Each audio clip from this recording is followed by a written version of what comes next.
welcome to another episode of the Conscious Fertility Podcast. I'm with a fellow Canadian. Actually, I'm with a fellow British Columbian, Ashley Holmes, who is a holistic fertility coach. And I've invited her on to talk about her personal story and also what she does in her fertility coaching, because she has a personal experience of going through infertility and coming through the other side of it, I think, feeling more whole and complete. I'll give you a little background about her, and then I'm going to ask Ashley if she's willing to share her story. Hint, she said before we started recording she would. So Ashley, she's a holistic fertility coach, and she's dedicated to empowering women on their fertility journey through the integration of mind, body, and spirit. She has a deep understanding of ancient wisdom and modern practices. She guides her clients to create a fertile foundation within, emphasizing stress resolution, healing, and nourishment. Her compassionate approach helps women embrace their journey with inner peace and confidence. Ashley's work not only supports fertility, but fosters overall well-being, making her a sought-after expert for those seeking holistic solutions in their quest for motherhood. And she also has certifications in several forms of yoga therapy, as well as her Reiki Level 2. Ashley, welcome to the Conscious Fertility Podcast. Thank you. I'm excited to be here. You wrote a book, or you're one of the authors of a book called Nourished, and so that's kind of how you came on my radar, and I saw resonated with some of the stuff that you were sharing. But I also think I have some knowledge around fertility from my training, 24 years of experience treating fertility, hearing women and men go through this process.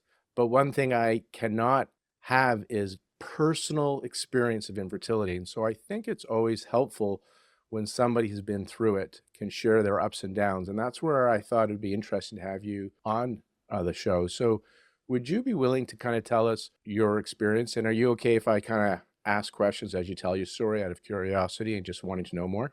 Absolutely. I think that my path chose me and everything happens for a reason. And that's why I now choose to help others is that I feel blessed that I do have 3 children now and know that so many people are on that quest for motherhood and are struggling and often struggling silently. Yeah. And do you remember what it was like, or did you even have a diagnosis before you had your 3 children? And what was your journey like? Because you have certifications in yoga and Reiki now. I'm curious if you were already learning and doing and living that way before you were trying to conceive, or was the infertility like what we call a wake-up call? The challenge of infertility brought you to learn these other modalities and to go within. How did you come to this practice, and how did fertility, as some people say, how did it happen for you instead of to you? It definitely happened for me. And for a long time, I was in denial. Over a decade ago, I lived in Manitoba. There was one clinic, and I finally decided to make a conscious choice to go down that road, thinking this is either going to end in happiness or heartbreak. And it did end in happiness. I was finally blessed with twins, but it definitely was not a road that I was wanting or willing to go down again to have more children. And with the diagnosis of unexplained infertility, the doctors didn't have any answers for me. And I walked away thinking that I could not conceive on my own. So when you first went, how long were you trying before you went down the road of ART for your first, and you had twins. So how long were you trying before you tried something different through the medical system? We had been trying for at least 18 months to 2 years, and it was like, "Okay, it's time to dive deeper." And so you dove deeper, and then what was it that you had unexplained infertility, which meant they just can't find a reason for your infertility. You're having difficulty conceiving, evidenced by you haven't conceived. But when they ran the blood tests and they do the ultrasounds and your partner and you, nothing showed up out of the ordinary. Now, we can talk later. In our clinic, we do functional medicine tests too. So we do a deep dive to see if there's any subtle imbalances that could be impacting your fertility. Many people say unexplained infertility isn't that it's unknown, it's just that maybe we haven't dug deep enough. And to be fair, we keep getting advancements, so it's not a criticism of the system as much as sometimes we just don't have the test to find out what is going on. So you had a diagnosis of unexplained. I'm imagining that was a little bit frustrating because now you don't know what's going on, so how do you fix it? And so you had some resistance doing the medical treatments. What was your medical treatment that brought you your twins? It was, eventually Clomid that worked because And also, I just want to interject by saying that it wasn't until they said, "This should have worked by now. You should have conceived with this method. We're going to move on to the next protocol." At which point, I was pretty defeated and deflated, thinking that I was doing everything as I had been told and prescribed. So, why wasn't this working? And it really was in that moment of sort of surrender that I feel like I was blessed with twins because I was like energetically doing everything possible. Even though I wasn't in the energetic space yet, I went in knowing that I'm just going to give it my all. And if I walk away with nothing, at least I know that I gave it my all. So there's two things I want to ask about what you did, and then I want to get back to this word surrender because in the conscious work that I like to share and talk about, and all the guests we have, there's this idea of surrender or letting go, and it's not giving up. It doesn't mean you're resigned to it. It just means you're no longer in resistance to it. So you, like you said, you have that flow. Energy can happen. Things can happen through you. So I want to hear your take on it because you've written about this. You had said though, they to quote you, you should have been pregnant by now. What were you doing? Because Clomid is often one of the first things they do in a fertility clinic, one of their least invasive. So, what were you doing outside of intercourse? Because that's not a medical intervention, intercourse. What were you doing that you felt like, way, it hasn't happened yet? And you had that, your word wasn't frustration, but there was a little bit of a shock to you that you hadn't conceived yet. I was doing all of the temperature readings and going to the clinic or the hospital for all of the tests and trying to tick all the boxes that I could, and then feeling like, well, why isn't this happening? But also feeling like there was something missing and not being able to find that for myself. Not like knowing there was more and, going to the bookstore and buying books, but not being able to put those practices into place for myself. I wasn't in the space and place to be able to do body relaxation scans or even understand EFT wasn't on my radar then, to be able to do that for myself. If someone would have been able to guide me through those things, yes, I probably could have dropped into a state of relaxation and let go of some stress, but there was no one there to sort of hold my hand and be like, this can help you, this can benefit you on your journey. You brought something up that just brought some awareness to me, and thank you. So it was just the test. So you're having regular intercourse, and you're doing your basal body temperature. They've done their blood work. Some people have monitoring, and that's just monitoring testing. That's not like an intervention to overcome fertility. It's just looking for what's going on. And what I'm just hearing is how stressful that is just for people, right? You're not even in the treatment stage really. You're just, why is it not happening? Every month you get that report card, your period, and how stressful that is. And so eventually you did this for a period of time where they're monitoring, you're doing testing, you've been trying for, it looks, sounds like you said earlier, about 18 months. And then you did a Clomid cycle. And did you conceive on your first try with Clomid? Oh no. Not at all. It was 3 rounds of Clomid, and they had given me a 6-month prescription, but after 3 rounds, it was, "This should have worked by now, you should be pregnant by now." And then sort of thinking, "Well, I still have this medication before we move on to other things," because, they had checked my tubes, everything was clear, there was no medical reason why this wasn't happening. And so it was like, "Hey, we're going to move on to the next protocol." And it was just in that sort of waiting period that it was like, "Okay, I still have this. I can still use this." And also, it wasn't the immense amount of pressure that I was placing on myself to make this happen. And how, for you, how was the Clomid? I know some, they do letrozole a lot more often now than Clomid, another ovulation drug, less side effects. But how did your body receive the medicine? How did you feel on that medication? 'Cause some people, they fly through it, and some people, it's quite uncomfortable. What was it like for you? Was uncomfortable. It was like an emotional roller coaster ride that I just wanted to hop off, and yet I didn't think I had any options or alternatives to not keep doing what I was being prescribed. And so I just felt like this is the only way. But why is this the only way? This didn't feel good in my mind, body, and spirit. And I didn't feel like myself. And so that's why, when I was blessed with my twins, I was like, I'm not going down that road again. I can't do that to myself again. And it's far less probably than a lot of people go through who do multiple rounds of IVF and all sorts of things. But for me, that was enough of a taste of I didn't like how I felt during that whole entire process. Yeah, you just reminded me of a story. I was working with a woman on Clomid. She would projectile vomit on Oh, Clomid, right? Through acupuncture and Chinese herbal medicine, she was able to do the Clomid. This is ages ago. The clinics have come to such a different state of integration in Vancouver than it was back then. I've been doing this for 24 years. So at the time of this recording, it's been a while. But I remember how surprised I was that her doctor told her, don't take those herbs because we don't understand them. We don't know what's in them. But yet the acupuncture herbs almost took all of her symptoms away while she was on Clomid, and she ovulated on it.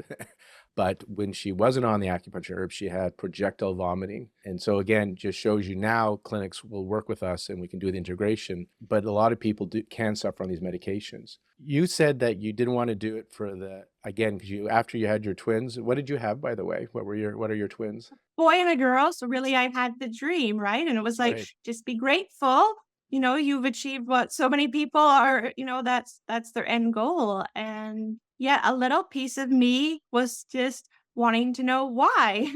Why was there no answers? Why was this such a struggle for so long? And why didn't this happen in the way that I thought that this was going to happen? Because I think we all have the preconceived notion that, oh, I want to start a family, that this is going to happen easily and naturally, and it's just going to flow. That's the dream, right? Get married, white picket fence, have a baby, right? And maybe a dog or a cat. And that didn't happen for you. And so it was unsettling not to know why. Interesting, even though you had twins, you still felt, I guess, incomplete in a sense because you didn't know why. I think I've been a seeker from a young age, and so I think that there was just that burning desire inside of me, and I had gone back onto birth control, until probably my twins were about 2, and then I was like, "Why am I doing this?" I couldn't conceive I know. naturally before, and I was like, "Why am I taking this medication?" And I just full on stopped because I was like, I didn't wanna keep putting more medicine into my body, and nothing happened for years until I landed on my yoga mat and then began to embody and embrace the ancient yoga teachings and philosophy and wisdom that I was not familiar yet with, and it completely changed my life and the trajectory of my life.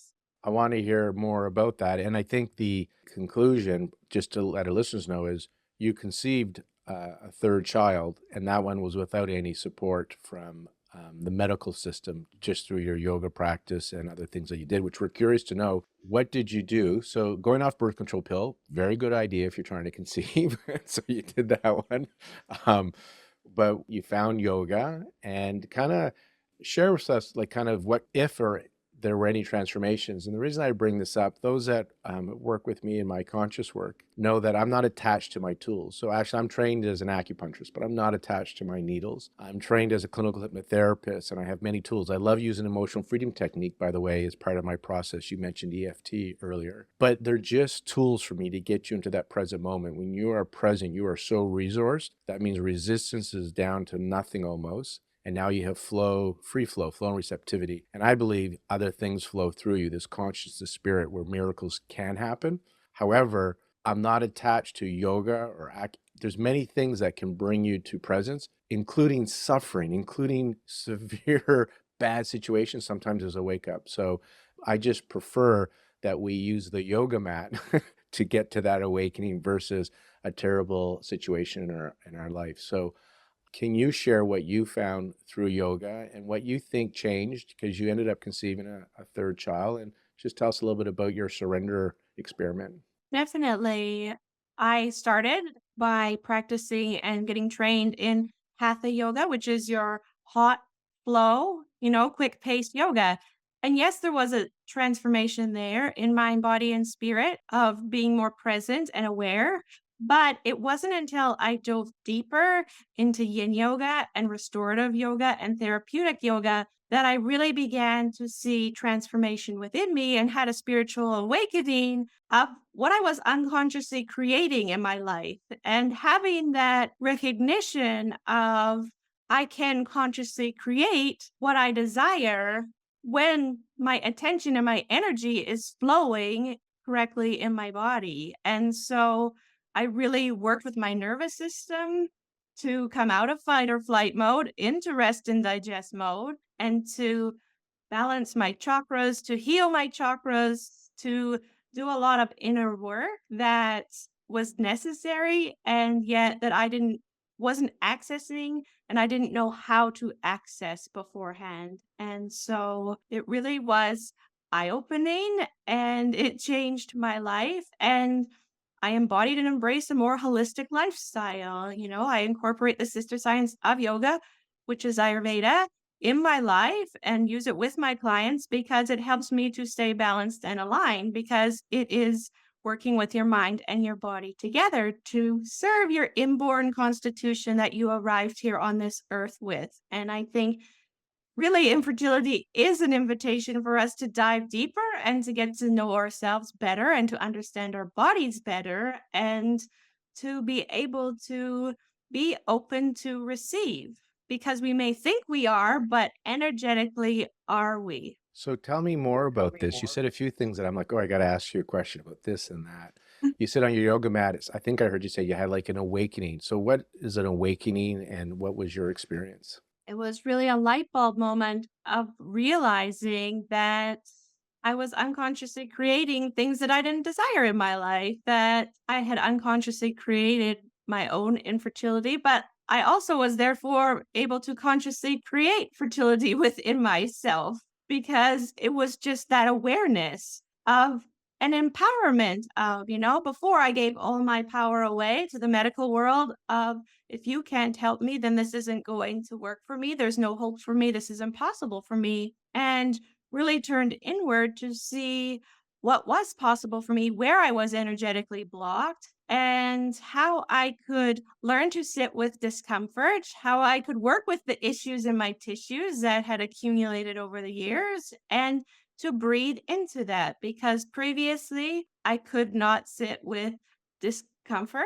And, my way of coping was to escape. My husband is from New Zealand. I have escaped in lots of different ways throughout my life. And so it was becoming conscious of and aware of my habits and my patterns and my conditionings and learning to rewire those to ones that serve me and to begin to notice and be aware of the thoughts that are looping through my mind day in and day out that don't serve me, that are often negative, that are often repetitive, and to see where I go unconscious in my life and to bring more presence and awareness into my state of being.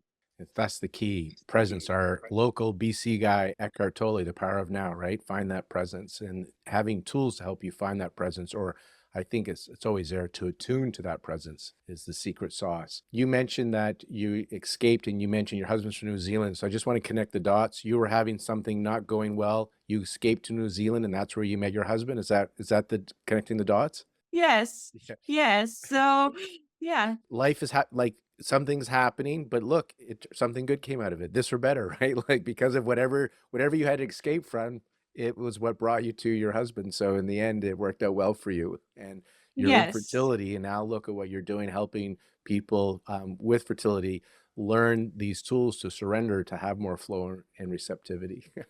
What do you say to somebody? Because I heard you say, I was unconsciously creating my reality and I unconsciously created my infertility. And then you're saying you consciously created your fertility. Well, there's a lot of listeners here that have not created their fertility yet in their mind, and they may blame themselves or feel guilty. So, can you unpack that a bit more? Because I know when you said I unconsciously created my reality, my infertility, you weren't blaming yourself when you said that. You were in flow. There was not this blame. I just want you to go and unpack that. So I'll zip it. You go. Really, throughout my process, I had amazing mentors, and my mentors could see sometimes when I was struggling. So I had the invitation to sit with one of my mentors. And one of the things that I moved through and processed was, what does shame feel like in your body? And where do you feel that? And to actually be able to sit with and process and move through things that I hadn't been able to before because I didn't have the tools or the awareness. And so through my journey, I was able to find a lot of peace, and I was able to find and release a lot of grief and guilt and all these energetically heavily charged emotions that we hold on to and that we suppress and that we push down. And yet they're still there and they're beneath the surface and they're affecting our organs and they're affecting our whole state of well being. And to be able to just have the space and grace and sacred space to be able to be witnessed and acknowledged and not be seen as good or bad or any of those other things is really an enlightening place to be and a space to offer other people because there is so many heavy emotions that come alongside an infertility journey, and often we are not equipped to be able to move through those with a place of ease and grace, and it's very uncomfortable, and often we're just, doing the next thing in order to get there, and it really is a yin approach that I offer, not a yang approach, because we let go of the doing and we allow ourselves to just be, and it is a different energy and a different dynamic. You have like, there's so many things that you're saying that I'm like, okay, I got to start writing things down because I have questions after question.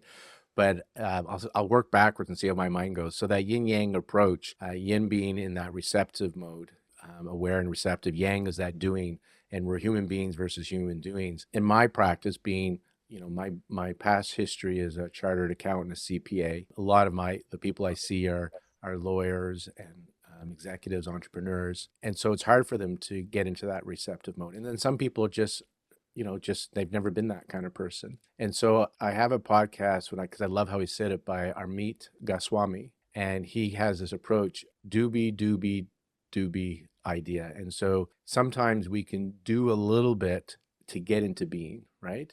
But the key is being. So some people are able to just sit and be, and sometimes you need to do a little bit. So I'll share with people that this yin yang it's a dance, and when you have somebody facilitate, they'll be able to kind of work with you and know whether to go through the yin or the yang at that session. The facilitation is important. So working with somebody like Ashley, and I see this in my practice, and I've had it through my own experience, the emotions that you shared about guilt and shame, they are so dense and heavy that they're very hard to sit with and observe. They are like, I know for me, sometimes I need a bucket. I feel like I'm going to vomit when I really go in and lean into it and bring that witness. When the witness comes, then it's not as gross, but when I'm in it, it's, as you said, Tara Box quote, your issues get stuck in your tissues. So the facilitation can help because it's a very uncomfortable experience.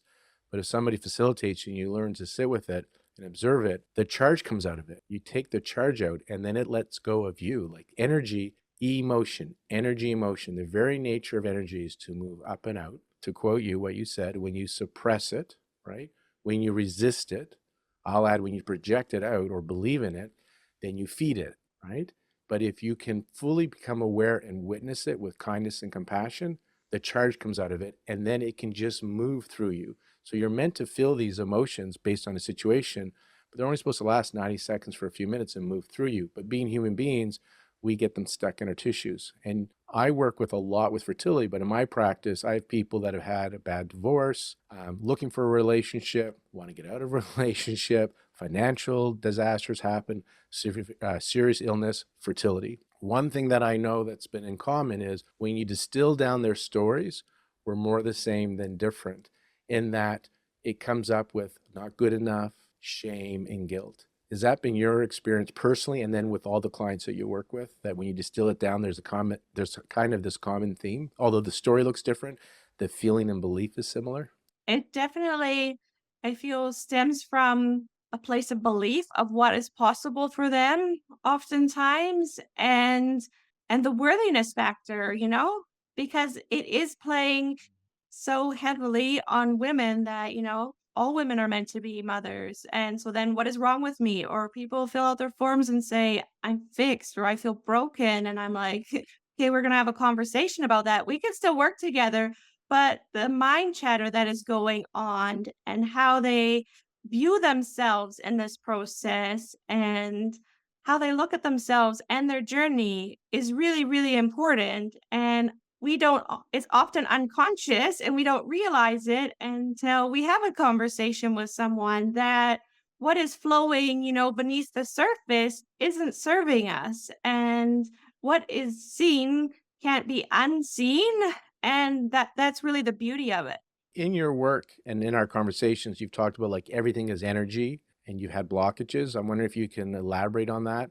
And then you had shared with me that you felt guided by your higher self. And I kind of want to know, for most of our listeners that listen to this podcast are familiar with the higher self, but love to hear your version of that.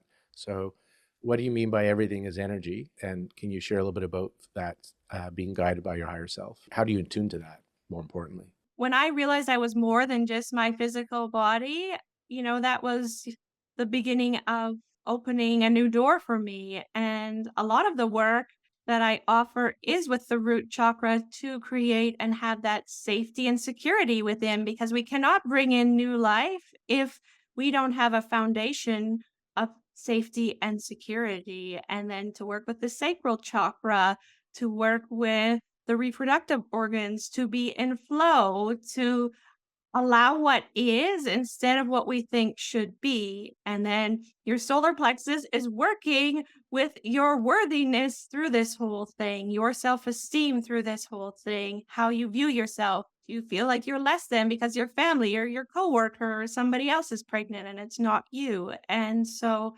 right up to your heart, and working with the self love, the self compassion, and also any grief that is present because failed rounds of IVF, miscarriages, there is a huge undercurrent of grief that is often brushed aside because it's not given the same recognition often as, say, someone that has been earthside for so long. And so that needs to be addressed. And our throat chakra and our ability to express ourselves, to express our needs, to express how this is influencing and affecting us. Are we able to express that? I know I wasn't the first time around. No one knew that I was struggling with infertility.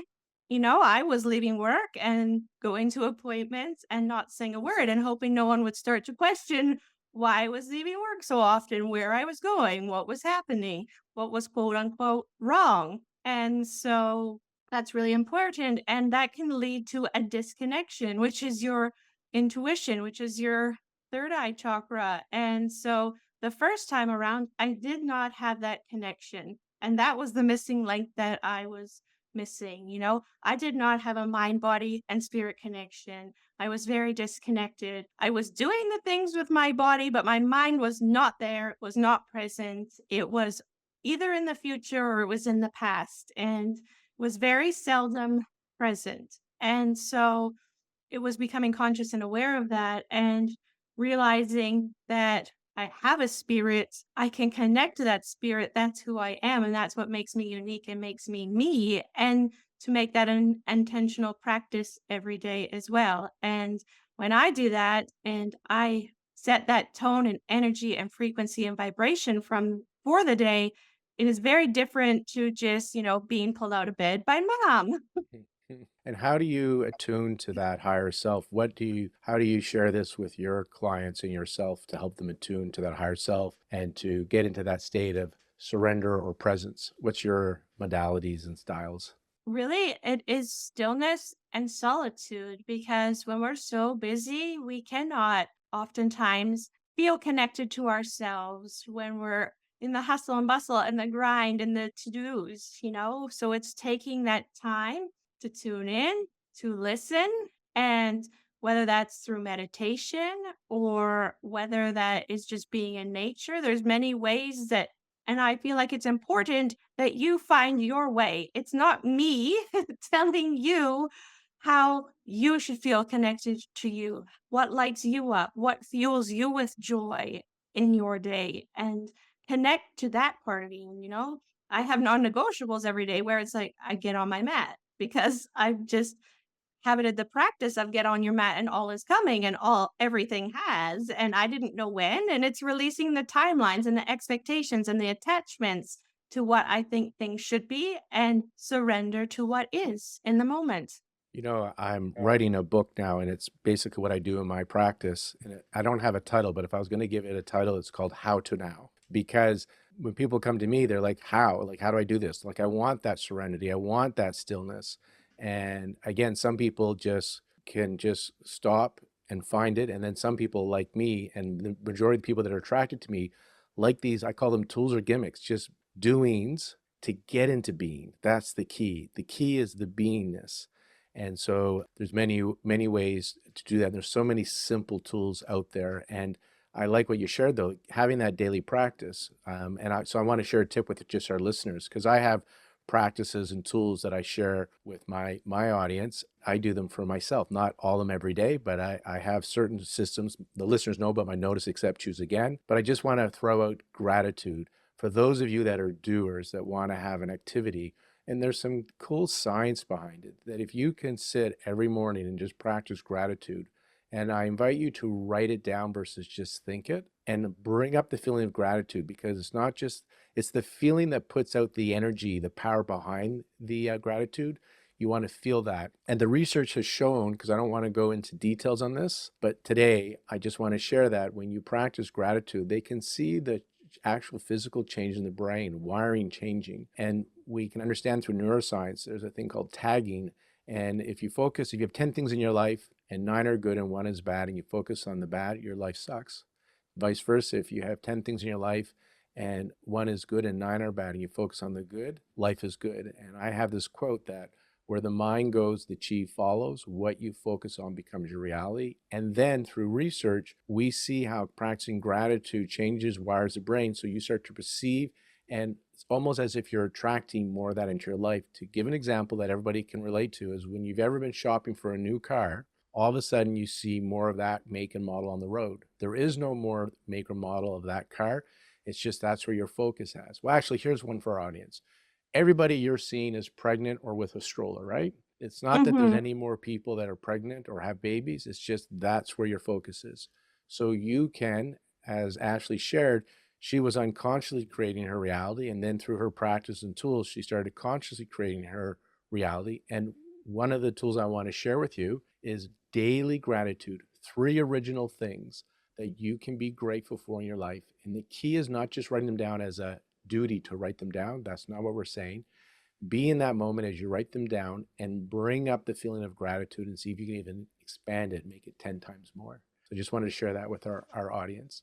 I love that, and a way I love to incorporate that is, when you open your blinds, it's just like it's sort of a new way to look at your day and to, like, start your day in that place. It's like, "Good morning, world," and draw in that energy towards you, and if you can step outside and do that in nature, even better, but it's a great start to the day. Yeah, start your day, set the intention, what you want to create in the day. And if situations outside of you are not what you like, this practice means that for a moment, because then you're focusing on those, right? For a moment, just dismiss that reality for a moment and just put your attention and intention on practicing gratitude. You had said something about feeling safe and secure as part of your practice. And earlier when we chatted, you talked about your nervous system. So I kind of wanted to go down that road. And when you're in a state of alarm, your body goes into that fight or flight or freeze, and your resources are mobilized for survival, and there's less available for creativity, healing, and reproduction. And when you feel safe and secure, then you go into that rest and digest, also known as the breed and feed, emphasis on breed here, nervous system, the parasympathetic nervous system, and that frees up resources for healing, creativity, and reproduction. Did you want to add anything? Because it was just, I heard you talk about your nervous system. You talked about pre having twins, where you were, and then kind of where you are now. And it sounds like you were always in the state of alarm, unconsciously or consciously. And now you consciously put yourself in a state of safety, parasympathetic. Do you want to unpack that a bit? Because you did share a little bit about the nervous system and feeling safe and secure. I think it's important to also know that we are healing and it's a process and it's not that we have arrived, it's like a lotus flower and peeling back the layers. And it's really a practice. We are going to get triggered. Things are going to come up on our fertility journey and then not on our fertility journey. And it's having tools to navigate those. But it is really important, especially from an Ayurvedic perspective and lens as well, to have the nervous system in that state of rest and digest and to feel safe and secure in your body because the nutrients flow down, and the last ones to be nourished in your body are your reproductive tissues. And so that is why it's so important to it's not only what we eat, but it's the nutrients that we're actually receiving from the food. Because if we're stressed when we're eating, or we're eating on the run, or we're in our car, we're not actually getting what we think that we're getting from that food. And so there's a lot of mindfulness as well. Yeah, that's important. And as you said, you can be eating all the right foods, but two things on a very physical level, if let's say you have a really poor gut microbiome, poor gut health, nothing's getting absorbed. So we always want to we address the physical and the mind body here, the emotional. And then what you just shared that if you're eating while you're driving, probably not chewing your food properly, but stressed, then you're in sympathetic. And that means not as much blood flow is going to your digestive system to absorb. And when you're in parasympathetic, which is your rest and digest, more blood flow. And so getting into a state, and I like to share that before you eat, I have a breathing technique where you breathe in for 4, hold for 4, out for 8, in through the nose, out through the mouth, tongue at the roof of your mouth. It's on the AccuBalance website if people want this. Long exhale, because it shows that it's the exhale that engages the parasympathetic through research at heart rate variability studies done. So if you pause and just do in for 4, hold for 4, out for 8 for 6 to 8 times, you're communicating to your nervous system, I am safe. And you do that just before you eat, just to help support your body in that state of absorption.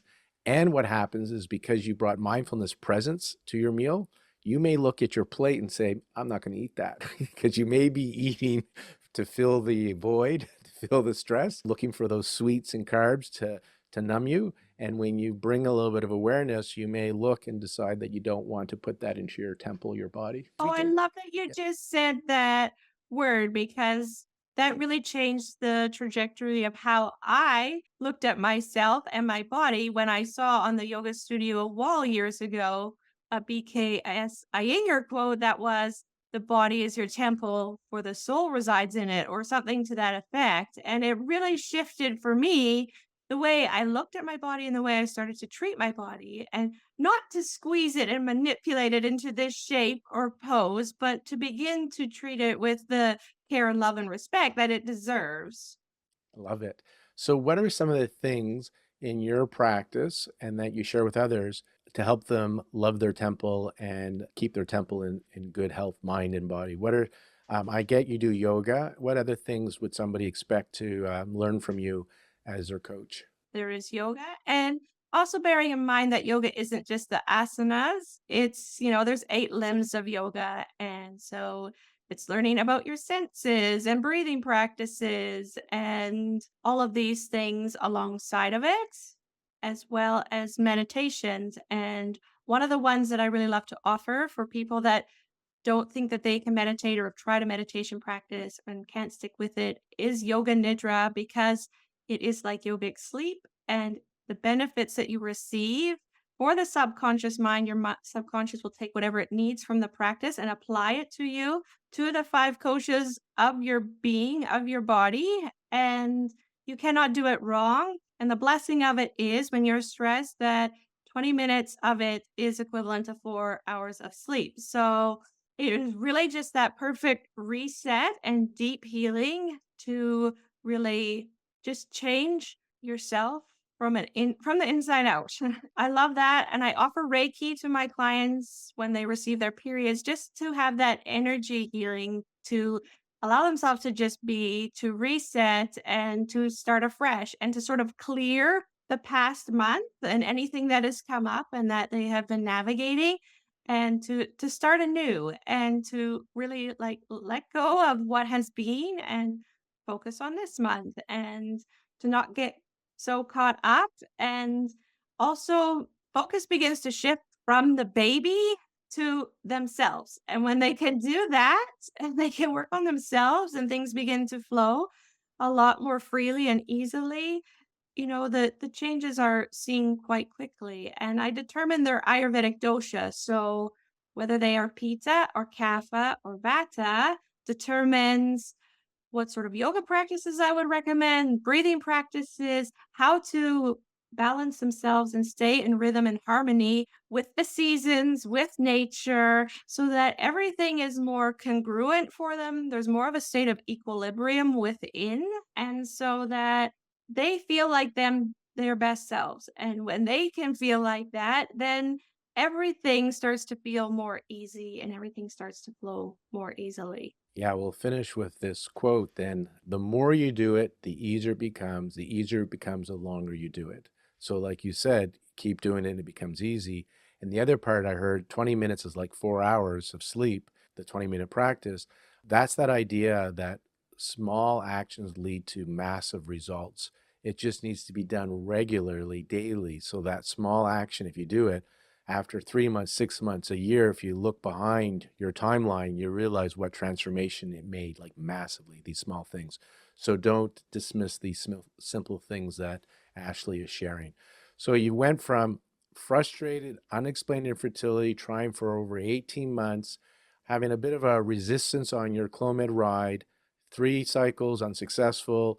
Then when you're thinking, they were thinking for you to move forward to a more invasive, maybe like IVF. You still had medication. You sounded like you're a little bit more in a letting go phase. I got the drugs anyhow. Why not? You took them. You got your twins. You decided that you didn't want to go that way again. That was your choice. And you changed your lifestyle and your practice, started understanding you have a temple and you create your reality on some level, co created at least, and you were able to conceive your third child naturally. And this infertility journey has transformed you. And like everybody that has some form of awakening or have had this experience, they just want to share it. And now you're a fertility health coach. How do people find you? I'll put it in the show notes, but what's the best way if people wanted to find you? So I'll list off what we're going to put in our show notes, and then if they want to find you the easiest, what do you think? So she has her website, which is in the show notes, Holistic Fertility Coach, inc.mycanva.site. Easy to find that in the show notes to just use the link. She's on Instagram at Ashley Holmes. She's on Facebook. She has a Facebook group for her clients, it looks like. She also has a free gift for you guys. If you want to read her chapter on Nourish, you can get that as also in the show notes. Where do you want to direct them if they just kind of want to find you? What's the easiest way for people to find you? Best and easiest way to find me is probably my Instagram handle, and all you have to do to find me is find the baby in the lotus because no mud, no lotus. So my heart goes out to you, and I really do hope that you find the support that you deserve on your journey. I was going to speak to the two experiences that I had while I was pregnant. So the twins being a high risk, high stress pregnancy, also an emergency C section, longer recovery period, and having to care for two twins. And then on the flip side, being conscious and aware and consciously conceiving my third child, my singleton, having a natural conception, my water breaking, going for a hike, delivering my baby naturally, and being back at Baby and Me yoga 10 days later was a night and day difference and truly shows you what is possible when you tap into your inner power and the truth of who you really are and what you're capable of. Thanks for sharing that story. Thank you, Ashley.